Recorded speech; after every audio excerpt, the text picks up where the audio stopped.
Yes. Ito na yung project natin na welding working table. Bali, ginawa natin ng drawer yan. Tapos may nakakabit na vise. Merong cabinet, lagayan ng mga welding rod, ng grinding wheel. Yan. Bali, ito yung lumang welding table na tatanggalin natin, ipapalit natin itong bago na ginawa natin. Siyempre may LSD yan dahil tayo gumawa niyan, kaya ayos yan. Bali, mag-a-assist sa atin dito si Kadit, kaya umpisa na natin ilagay ito sa pwesto. Tatanggalin natin yung lumang table, kaya let's go. Are y'all ready for this?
Yan, tapos na natin ilagay sa pwesto itong welding table. At syempre, kasama sa trabaho natin ang pagpipintura, kaya diretso na natin yan.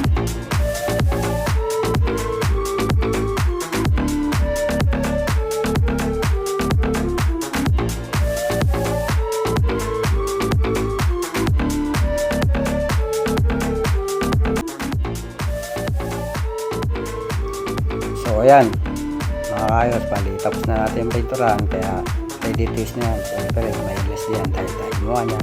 Kaya ayos. Boom!